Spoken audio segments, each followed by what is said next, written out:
இன்றைக்கி கடவுள் நம்மளுக்கு கொடுத்துருக்க வசனம் 2 ராஜாக்கள் 20:17.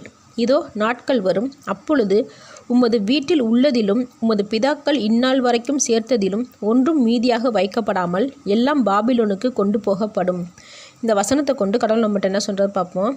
எசேக்கியா வியாதிப்பட்டு இருக்கும்போது பெரோதாக் பலதான் என்னும் பாபிலோன் ராஜா எசேக்கியாவை நலம் விசாரிக்க அவனுடைய வேலைக்காரங்கக்கிட்ட வெகுமானத்தை கொடுத்து அனுப்பி நலம் விசாரிக்க சொல்கிறான்.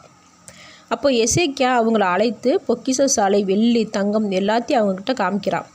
அவனோட அரண்மனையில் காமிக்காத இடம் ஒன்றுமே இல்லை. அப்போது ஏசாயா தீர்க்கதரிசி வந்து எசேக்கியா கிட்ட யார் அவங்க, எதுக்கு வந்திருக்காங்க, நீ அவங்ககிட்ட என்ன பேசின அப்படின்றது கேட்டதுக்கு ஏசாயாக்கிட்ட சொல்கிறான், என்னை நலம் விசாரிக்க வந்தாங்க, அவங்ககிட்ட அரண்மனையில் இருக்கிற எல்லாத்தையும் காண்பிச்சிட்டேன் அப்படின்றத சொல்கிறான். அப்போது ஏசாயா ஒரு நாள் வரும், அப்போது நீ காண்பிச்ச எல்லாத்தையும் ஒன்று விடாமல் இந்த பாபிலோன் தேசம் எடுத்துகிட்டு போயிடுவாங்க அப்படின்றத சொல்கிறான். நம்ம பெருமைக்காக செய்கிற செயல்கள் அனைத்துமே நமக்கு அழிவை தான் உண்டு பண்ணும்.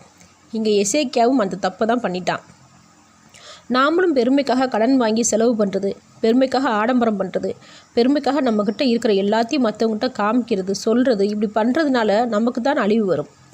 கொஞ்சம் நம்ம வசதியாக இருக்கோம்னு தெரிஞ்சாலே நமக்கு கிடைக்கிற நல்ல வாய்ப்புகளை, வேலைகளை கெடுக்கிறதுக்கு ஆட்கள் ரெடியாக இருப்பாங்க. இதில் நம்மளோட வருமானம், சொத்து எல்லாத்தையும் சொல்லிட்டு பெருமை பேசிட்டு இருந்தோம்னா எந்த நல்லதும் நம்மளோட வாழ்க்கையில் நடக்கவே விட மாட்டாங்க. அதனால் நம்ம எப்பயுமே தன்னடக்கத்தோடு வாழணும். ஆமேன்.